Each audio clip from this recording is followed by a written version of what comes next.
overwhelm, disappointment, boredom, anger, impatience, jealousy, worry, sadness, rage, irritation. We've experienced both, am I right? Yes. What do you think the study shows us? How often are people in a suffering state in a day? How often or how Yeah. It's a third. A third of people's day, on average, you are in some sort of suffering state. It's the lowest production point you can be at. You're very unproductive when you're in that state. The best decisions you make are when you are in a beautiful state. But how often do we make decisions in a suffering state? Now, what's interesting is we've all done it. We've all been it. Now, that's just the averages. Do I always have to be in a suffering state? No, because the averages, no, I don't. I can be in a beautiful state all the time. And some people are. And some people are in a suffering state all the time. Am I right? Yep. Nobody woke up today and said, I hope today I get into a good suffering state. If things go right, I'll just be in a solid suffering state. Nobody does that, but sometimes it happens. One day a grandfather comes into his grandson and said, boy, let me tell you about the story of two wolves. See, every day you wake up with two wolves that live right inside of you. So the grandson is really interested. I have two wolves inside of me? Yeah, he says the two wolves, one's a beautiful wolf and one's a suffering wolf. One's a good one and one's an evil one. And the moment you wake up, those two wolves wake up with you and they go to battle and they fight. One wanting to be happy and beautiful and all those things I stated, and the other one wanting to take you down. Well, the boy's interested. He's thinking, well, it's a fight, and so someone's got to win, right? And so he says, well, Granddad, what happens? Who wins? Who wins the fight? And he says, it's interesting you ask that. It's simple. You have control of that because it's whichever one you feed. Whichever one you give attention to, whichever one you speak power into with your words, my boy. If you wake up in a state of gratitude and today's a beautiful day and great things are always happening for me, that triumphant, good, beautiful wolf wins. But if, today, it's raining outside and this and that, and oh boy, I got to do this and this and that, then the evil one wins. And that rules your day. You be conscious, but you are in control of this. So again, beautiful versus suffering. So the only cause of suffering is our own thinking. That's it. That's it. But think about thoughts. Would you agree with when I say our thoughts and thinking are just silent words? They're just silent words, aren't they? And Albert Einstein said it this way. He says, we cannot solve our problems with the same level of thinking we used when we created them. Do you see the responsibility in his statement? When we created them.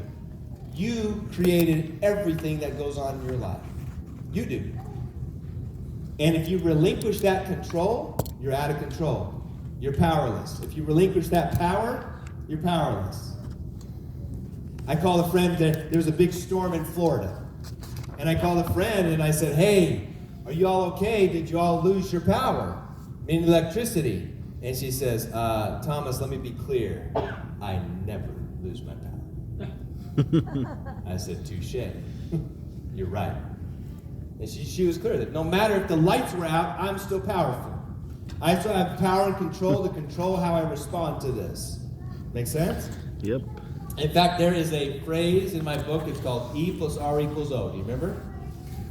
E plus R equals O. Who can tell me what that stands for? E plus R equals O. The event plus the response equals the outcome. E plus R equals O. The event plus the response equals the outcome. We'll talk about that more tonight. But you have total control of the response. I don't always have control of the event. If I give power to the event, I become powerless. Let me be clear. But I can always control the outcome by how I respond. So our thoughts and thinking are just silent words. But do you see the connection? Either way, it's the words that are the trigger. Whether they're up here or right here, it's the words that trigger things. A beautiful or a suffering state. So when you change those words, when you change that language, you will change your results. You will change your environment, and you will change your entire life into a beautiful state. And that's the idea, to always be in a beautiful state. And when you recognize suffering, that negative wolf coming to try, no, be triumphant. Feed the good one. So then a filter happens, doesn't it? You have to recognize, is what I'm about to say going to be helpful or hurtful, progressive or digressive? And constantly ask yourself that question and then make your decision. Well, I'm going to dive a little bit deeper in the story from last night. Because I told you I made a decision. And I told you that Ralph Waldo Emerson said this, that when a decision is made, the universe conspires to make it happen. And I told you the story about we were in a pretty lowly state, in a suffering state even, and I wanted to quit. I wanted to quit the business I was in. I made $87 in a month, and I was done. And then I went to the guy and I said, I'm going to quit. And remember what he said? The only way you fail is if you quit. And he said, Thomas, have you sought expert advice?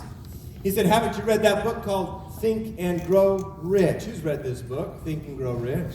Who still needs to read it? Okay. Beautiful book. There's a story in there about a gentleman who starts digging for gold. And he's digging and digging. He bought some land. He thought, hey, this is supposed to be potentially a great gold mine, so you got to dig for it. So he's bought the land. He's digging day after day, month after month, and he keeps digging. Nothing. And finally he gets to a point, he's like, throws the shovel and says, I'm not digging another spoonful of dirt. Not doing it. And he goes and he says, I'm done with this place. It's not here. I'm giving up. I'm quitting. And he goes to a guy down the street who owns a junkyard and said, man, you want the land I just bought? Yeah, and bought it for a discount. He says, it's junk anyway, you can have it. Well, this junk man was much wiser than he realized. He understood that you do not quit before seeking expert advice. If you're going to quit, go seek expert advice.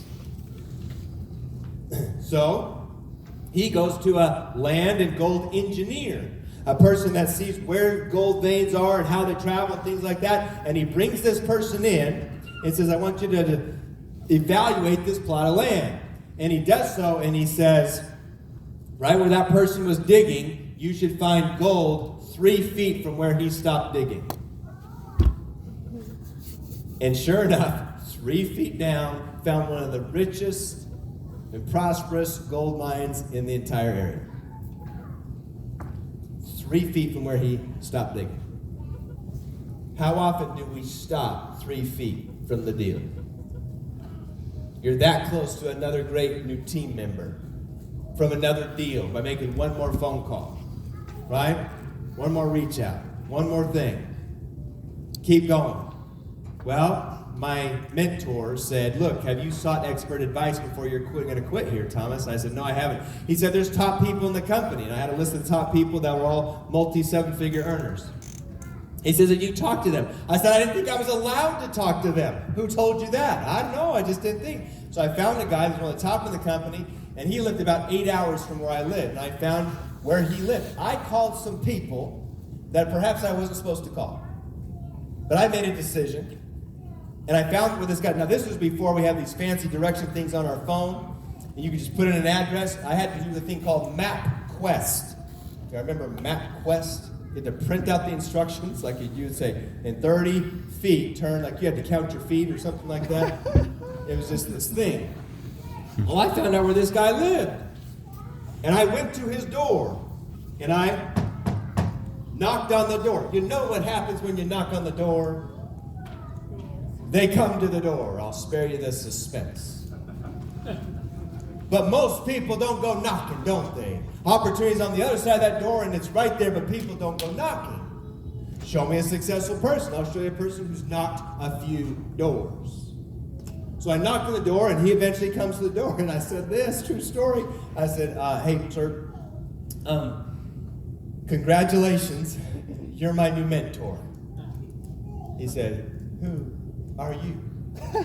And I said, exactly the problem. You don't know who I am, and I'm a somebody. I'm going to do what you do. I'm going to say what you say. I know you're successful in this company. And he said, whoa, whoa, whoa. I do not train people who aren't in my organization. And I said, until today. He said, you're serious, aren't you? I said, I'm absolutely serious. And I just made $87, so I didn't have gas money to get home, so I need some money anyway. And I said, and he said, Thomas, I'll mentor you, I'll train you, I'll coach you, but it's going to be this amount of investment. And I say that, it's like, it was so big. He said it, I know, to get me off his doorstep. He thought I'd never go for it. And I said, done. Now he was locked in. Now, I didn't know how I was going to get it. But I made a decision to do it because I already knew the return on the investment. This guy was a multi-seven-figure earner. If I just copied what he did, I would get what he got. I hope you just caught that. I am a copy machine. I copy what successful people do, and I get what they get. I copy what successful people say, and I get what they get. When I change that mentality, it's amazing how I open the floodgates to success. Because successful people speak a little different, don't they? They act a little different, don't they? Just copy their patterns. Go read it in a book. All sorts of successful people, they put in a book. Here's what I did. All those secrets are in those books. Well, I started doing what he was doing. The same as saying, I found the money. Amazing how it showed up. It's amazing. Because I said, done. It's like the universe said, okay, we'll figure out how to do it. Versus, I can't afford that, or I'm not good enough, or there's no way. And the crew either way was going to say what?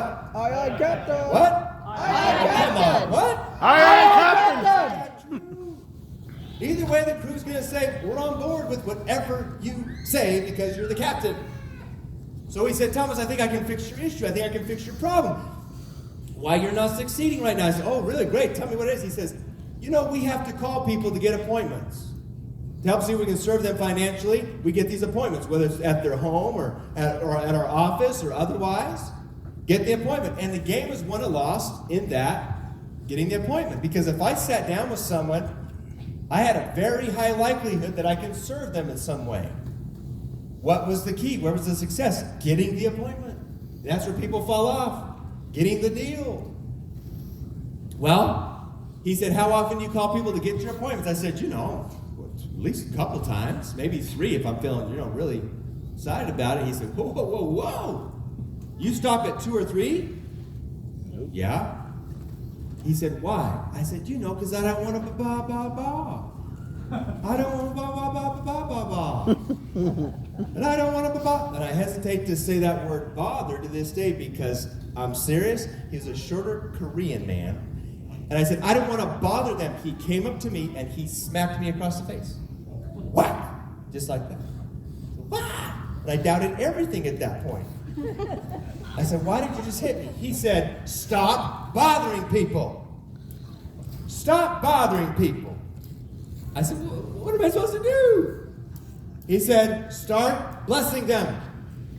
He says, the difference is you bother people and I bless people.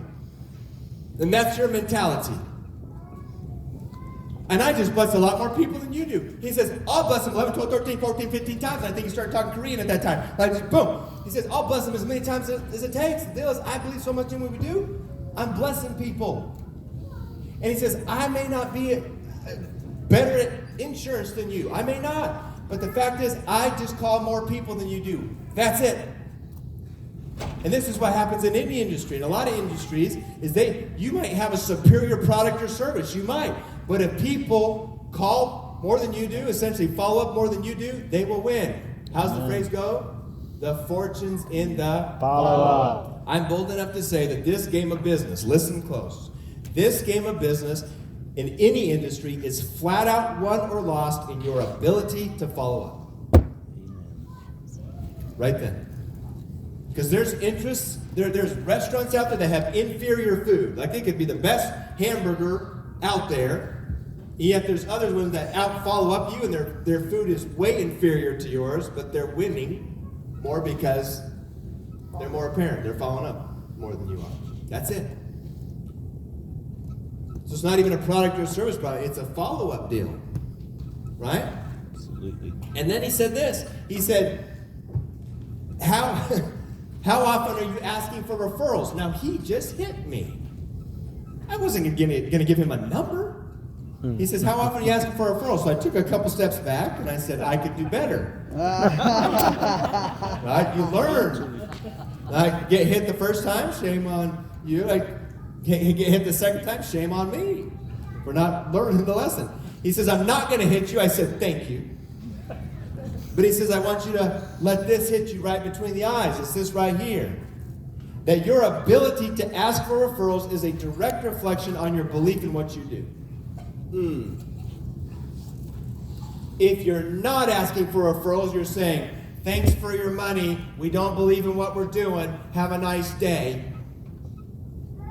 Wow. I didn't see it that way. He just saw it differently. So now I say we believe so much in what we're doing. Who else can we serve? Who else can we serve? Who else might you know that with this would bless? You see the difference in language? Who can we serve? Who can we bless? Not a transaction, not a deal, not a contract. And by the way, I tell them who to refer me to. Literally, I tell them who to refer me to. How do I do that? Because oftentimes people say, well, okay, some referrals. Okay, who do you know? Who do you know that might like it? And nobody knows anybody. They have 9,000 contacts in their phone and they don't know anybody. It's because it's how you ask them. I would say, hey, what about your cousin that owns a business one county over? Would this bless him? Would this serve him? You know what? That's a good call. Why don't we call him and see? I'll introduce you. What about your mom that just sold the family business, right? A few doors down. Would this bless her? Yeah, I think it might. Would you mind if I gave her a call? I tell them who to refer me to. How do I know these people? Because in the beginning, remember what I do? I take time to get to know their what? Their why and their story. I get to know people's story so I can tell them who to refer me to. Are you catching this? This is a total game changer, right? As you take the time to dig in with people and gain trust, it just keeps flowing and flowing. Now, that was all great. And as a result of that, I told you what happened last night, that we made $124,000 and doubled it and had a multi-seven-figure business after 5 years of doubling for 5 years, and that's great. But I think, you know what the big change was? You know what the big change was? That smacked in the face. So what we're going to do, we're going to line everybody up. Earl already said this was okay. And we're going to get somebody with a heavy hand, and we're going to smack everybody. You guys in? Yep. Time's up. Time's up. Sometimes we could give you a good smack, couldn't we? All right. So I went to my wife. Now imagine having those meetings and going home to my wife, and she was like, what planet are you from? All of a sudden you're going to the office and you were going to quit, and now you're excited to go make this thing happen. I said, sweetheart, we're going to make it happen.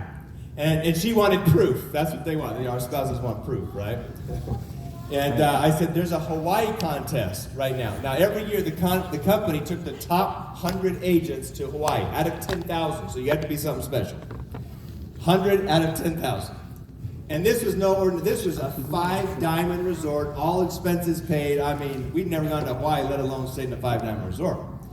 And I went to her, and it's a 6-month contest, and I said, sweetheart, just to prove that I'm all in, that we're gonna make that Hawaii trip. She said, really? That's a 6-month contest, and we're already 2 months in. And I think you're number 9,998 in the company. And I said, and moving up. Right? But I had to install some belief in her. So I got this chart, and I put it on in my office there, and my carpet was brown, I remember. And I said, take off your shoes when you come in here. Pretend this is sand, like Hawaii sand. And I put this chart up there, and I said there was enough things that if I colored all in the business and the contracts, that we'd have the best chance of making the top 100. And every morning I'd bring her in, we'd take off our shoes, and we'd visualize. And there's such power in this visualize. I want you to visualize the sand and visualize us being in Hawaii, what that's going to feel like on our skin and things like that. And we went for it. And I made a decision. And in 4 months, made the top 100 and took my wife to an all expenses paid. to Hawaii. Now, some people clap, but you don't have to.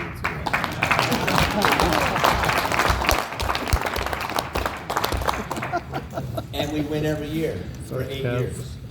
My kids grew up going to Hawaii. Oh, it's Hawaii again, Dad? Like, what kid says that?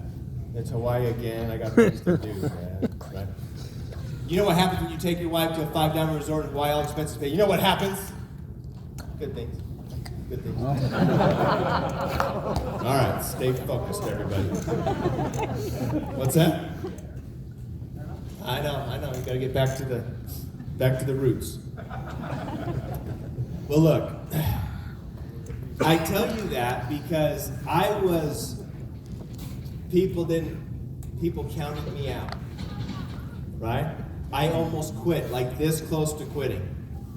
But what did I do? What's the formula? I made a decision. I got a mentor and coach and invested in that. I started investing in myself, budgeting my success, going to seminars, getting coached, these sorts of things, recognize that I needed all the best players in the world, have coaches, have mentors, have guides. They come to seminars like this. They invest in themselves. And in high belief, I changed the bother to what? Blessing. I started blessing people. And I started blessing people with the opportunity to share who else we could serve. Some people call them referrals. But just how I spoke about it, who else can we serve? In a sense, everybody has this opportunity. And this is interesting. I saw you're soaring with the eagles, and I didn't even know about that. But I'm going to tell you the story about the chicken and the eagle.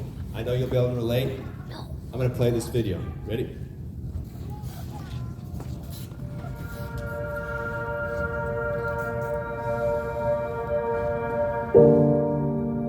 The farmer one day found an eaglet's egg, and he picked it up and took it over to the hen house and put it under one of his hens.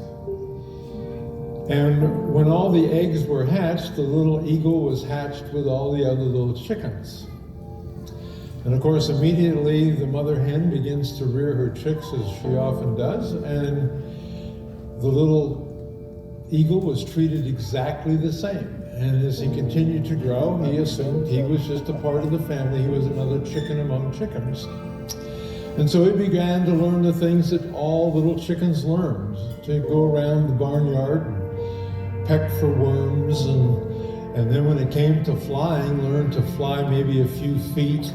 First very awkward, and then he got pretty good at flying only a few feet at a time. And this is the way he continued to live, just following the role of all the other chickens. And then one day, when he was much older, he looked up in the sky and he saw a beautiful, majestic bird riding on the winds. And he turned to one of his friends and he said, "Who is that? Or what is that?" And his friend said, "Oh," he said, that's an eagle. They're birds of the sky." He said, "We're chickens, and we're birds of the ground." After the old eagle heard his friend tell him that was a bird of the sky and he was a bird of the ground, there was a part of him that had been caught in that moment of seeing that bird in the sky that ignited a longing in himself to fly a few feet, to eat worms. The worms had never satisfied his hunger, and the flying never seemed to be enough. And he suddenly realized that he was facing a decision in his life. And that decision really was, do I continue to go on with life as I've always lived it, or do I do whatever it takes to fly like that bird? And so he began to ponder that, and he made a decision. He would rather try to fly like that bird than to simply accept the way he had been living. And so that's the decision he made, to fly.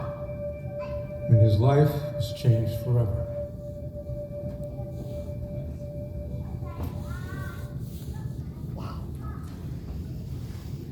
So what I know is you've shown up here to this conference at some level, and I believe you're all eagles. I do, in that sense. But I want you to see what the next level is. You might be an eagle flying 10 feet above the ground. And there's a whole nother level. And see, what chickens, their habit, what they do is they face the ground. They only see, that's their limit, that's their vision. Eagles look up. So I often tell people, don't give up, look up. That's what eagles do. Don't give up, look up. Because up the skies, there's the majestic creator too, and he's saying, hey, you can have anything you want. It's all yours. But if you have tunnel vision and all you're pecking is for is worms, you'll never see it. And this is where we have these turning points in our lives. So wherever you're at right now, look up. What's higher? What's more? Where can I go to a whole new level? Wherever you're at. And you see how he said he made a decision. And that's all it takes, is I decided to fly higher. I decided to see what's up there and recognize I belong there. And we have these turning points. And today, and throughout this conference, you will have turning points too. You will. Recognize it. Where's the decisions? And here's what I know about these conferences is the biggest decisions, the biggest earth-moving, effective decisions I've made are at conferences like this. I've built my businesses from event to event.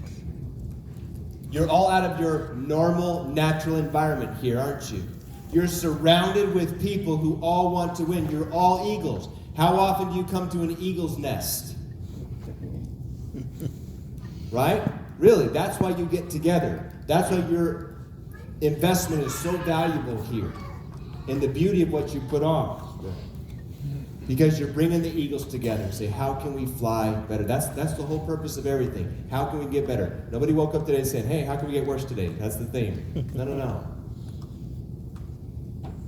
You think about from a religious or a spiritual standpoint, right? This is why you go to a community or a church or do whatever you do to get a spiritual lifting. Because you go around like-minded people that all want to do better there. And you get in that environment and you make big spiritual decisions oftentimes in those environments because the environment is poised. It's marinating with eagles in a way in that area that want to do better. That's why it's so important to come and continue to come to these and continue to put them on. So, as I mentioned, we all have turning points in our lives. And a very large one for me was when I was in the 5th grade. So, something you may not know is when I was age 6, my father came in with a bag of clothes over his shoulder, and my mom then came in, and she said, kids, come in, we gotta talk. And they said, it's time for Dad to leave. Now, my father had gone on business trips and things like that, but something was different in her voice. She said, it's time for Dad to leave, and what she was saying is, we're getting a divorce. I was 6. I didn't understand what that even meant. I didn't comprehend it. My dad was gone, and they lived separate, and they got their divorce. Well, a few months later, my father was at the doctor, and what they found is that he had a severe and advanced brain tumor. And this was causing his erratic behavior. Within 12 months from that day, my father passed away. Now, have I had some opportunities to forgive in my life? You better, just like you have. Had my mother known, she admits over and over again, had I known he had a brain tumor, no, we wouldn't have separated, but she didn't know. She did her best. My choice, that was the event. What's my response? To forgive. Well, a few years after that, what happens is my mom falls in love with another gentleman, and they get married, and all of a sudden he comes home one day with her and he says, these are your 2 new siblings. And all of a sudden I had a new brother and sister just like that, a new stepbrother and sister. Not unique. There's other people that have this situation, right? But all of a sudden to me, I recognized there was no more attention on me. There was now 6 of us, and my mom's attention was everywhere else. Well, what do children do when they want attention? They act out. They're crying for love. So can we see it this way, that when a child is crying out, they're not saying, you're being ornery, you're being spoiled, you're being... No. They're crying and say, I need some love. That's all they're saying. And we do the same thing in an adult fashion, don't we? So I'm always on radar for who needs some love. Who needs some love right now? Oh, don't talk to them. Did Tanya just need some love last night that I talked about? Yeah. That's all she wanted was some love. Someone to say, hey, you're worth it. Remember? I am loved. I am divine. I am worthy of greatness. She just wanted to feel that was real. Well, so I started acting out. I recognized, and then, so everybody knew. It was like my crutch. Then it was like my disclaimer. I would go and I meet new friends and things like that, and the first thing I would say is, hey, my dad died. Nice to meet you. I wanted people to feel sorry for me. It was this big blockage, this big obstacle. Oh, my dad died, and now I got a new dad, new siblings, and things are terrible. And that's how I lived, and I felt people would feel sorry. Hey, that's the kid whose dad died. Kind of be nice to him. And that's what I was attempting to get people to do. My school teachers knew it. Everybody knew it. There's this whole thing. Well, I'm grateful to my 5th grade teacher named Mrs. Bryant, who changed all of that for me. Essentially, she called me out on it. She knew my dad died. She knew I had new siblings, and I laid into it. So what I was doing, I was calling out for love. I was calling out for attention. And I was a little rebelistic. I was a little rebel, a little bit, not in a terrible way, but here's what I would do. I'm serious. This is what I did. So she'd be up there writing something on the whiteboard or something like this, and behind her back, I would organize the class to form a pencil band. So I would get people to tap their pencils. Like, maybe it wasn't that good, but no, right? But I would get people to tap bands, and she'd be up there, and she'd go, and turn around, and I'd go, whoop! Then she'd turn around, right? So I knew I had leadership skills, right? But I've done this. Like, I organized the class. I would pass around notes and things like that, and I would organize, and I would say at 2:15 exactly, when that clock hits 2:15, fall out of your chair. And kids would just wait. I organized the whole class to do it, and boom, they'd fall out of their chair at 2:15. So again, I knew I had leadership skills, just not for the best at that time. So what happened is there was a boy that sat right in front of me. His name was Brian. And Brian, there's about 35 kids in the class, and we were so close, my knees were practically touching his chair. Now, Brian showed up every day, and he had this awesome hair. And he would take some jalopy goopy jelly stuff, and he'd plop it on his hair and pat it down here, but he'd forget to put down on the back. So it stood up just like this, like a peacock, right in front of me. And I had to deal with this every single day. Well, one day I decided to bless Brian. I had my little Crayola scissors, and we were working on something. I took my scissors and I went chop, chop, chop. I did my best, nice and straight, and boom. And he goes, and he starts seeing hair just fall. And he goes, he turns back and sees the scissors, and he says, "Whoa, did you just cut my hair?" And I said, "Be quiet, and you're welcome." Right? Like I just blessed you. And he's holding this, and he was so loud that Mrs. Bryant noticed, and she walks over to us, and she goes, "What's going on?" He's holding his head like this, and he said, "Tommy just cut my hair." What was I going to say? No, he's got a bald spot, hair's on the ground, I've got the scissors in my hand. And she says, "You can't cut people's hair, Tom." I said, "Well, nobody told me. Nobody told me you couldn't cut people's hair." And she did the worst thing you could do to a 5th grader. I had to stay in from recess with her. Just me and her. Oh, boy. But it was okay, because don't you remember my dad died and everything? Right? He says, my dad died, and sometimes I do things like that. I was going to get off the hook. I knew I was. Well, there we were, sitting and, eating our lunch, and I'm laying into it. I'm like a chicken. I'm focused in and just real low, and She's all, how you doing? All right. She goes, well, let me just ask you something, okay? And I don't know if you knew, but just to remind you, my dad died, and got new siblings and everything. I said, yeah, everybody knows. Tom, everybody. She says, look at me. I said, okay. She says, do you feel like the whole world's against you right now?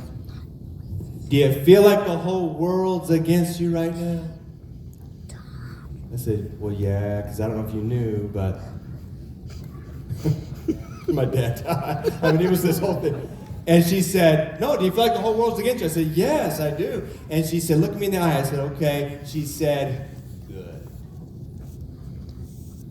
I'm glad you feel that way. Is that legal? Is she allowed to? But she called me out. She called me out on my stinking thinking. She called me out on my chicken-like behavior. She says, you're not the only kid who's had a parent who's passed away at this school. You're not the only kid. You're not the only kid who has new step-siblings. Right? Get over it. Move forward. She says, you're a leader, Tom, and you're acting like a chicken, essentially. You're worth more. Right? You're better than this. And she was right. She was calling out my doo-doo, and she was right. I knew I was acting that way. And I didn't want to, it's just I gave it into circumstance. And I knew something had to change, and I said, I'll be better. She said, good, because you're worthy of that. And I'm so grateful to her. Like, if I haven't seen her since the 5th grade, if I saw her, I'm going to thank her one day. Say thank you for changing my perception, my perspective. Essentially seeing me, helping me see what's possible. And I had to do something bold, and I just wanted to change this. And up to that point, my whole life had been Tom and Tommy. Tom and Tommy, everything on my paper. Now in school, you write your name on the paper, and I changed my name from that day forward to my actual name, which is Thomas. And I wrote Thomas on the top of my paper. And people say, hey Tom, no, I'm Thomas. Essentially, I got emotional to think about this. I remember the day. I said, I'm an eagle now, essentially. No more. In the Bible, there's a story of a gentleman who goes from Saul to Paul. And he changes his life. And there was like a Saul to Paul. It's like a Tom to Thomas. So when people ask me what's your name, it's Thomas. Because in the 5th grade, I changed from being a chicken to an eagle. And I'm grateful to her. There's a gentleman who's a fitness guru, and he said this: if it doesn't challenge you, it won't change you. If it doesn't